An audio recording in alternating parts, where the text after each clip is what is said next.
നമസ്കാരം. എന്തൊക്കെയുണ്ട്? സുഖം. സുഖമോ? സുഖമാണെങ്കിൽ പിന്നെ ഇങ്ങോട്ട് വരുന്നേ? സുഖമില്ലാത്തവരെ ഇങ്ങോട്ട് വരുന്നത്? അയ്യോ അതല്ല, മരുന്ന്. ചീട്ടെടുക്ക്. ചീട്ടെടുക്കണ്ടോ? ഞാൻ തട്ടയോ? അയ്യോ അതല്ലടോ, മറ്റേ ചീട്ട്. പോലീസ് വിളിച്ചതിന് ശേഷം ഞാൻ ചീട്ടിൽ നിർത്തി.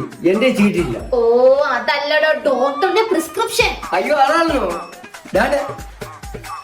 അരി 1 കിലോ, പഞ്ചാര 1, സോപ്പ് 1, പച്ചക്കറി അവസാനം 1 പൈന്റ്. എടോ തന്റെ ഭാര്യയുടെ പ്രിസ്ക്രിപ്ഷൻ അല്ല, ഡോക്ടറിന്റെ പ്രിസ്ക്രിപ്ഷൻ എന്തേ? അയ്യോ അതിന്റെ പുറകിലുണ്ട്. ശരി ശരി. പിന്നെ ഇത് വിശക്കുമ്പോ കഴിക്കണം, ഇത് വിശക്കാതിരിക്കുമ്പോ കഴിക്കണം. ഇതാണെങ്കിൽ വിശക്കുന്നതിന്റെ വിശക്കാതിരിക്കുന്നതിന്റെ ഇടയ്ക്ക് വരെ കഴിക്കണം. പിന്നെ ഒരു മരുന്നോടുണ്ട്, അത് മസ്റ്റായിട്ട് രാത്രി 1/2 മണിക്കൂർ ഇടയിട്ട് കഴിക്കും. അല്ല അതൊക്കെ പോട്ടെ, ചേട്ടന് അസുഖം എന്താ? എനിക്ക് തലക്ക് വട്ട. ഒരാഴ്ച ഇരിക്കലേ ആ നേരം തലമണ്ട അടിച്ചു ഓടിക്കണം. ഇപ്പൊ ഒരാഴ്ചയായി തലമണ്ട അടിച്ചു ഓടിക്കാൻ കൈ വരയ്ക്കുന്നു.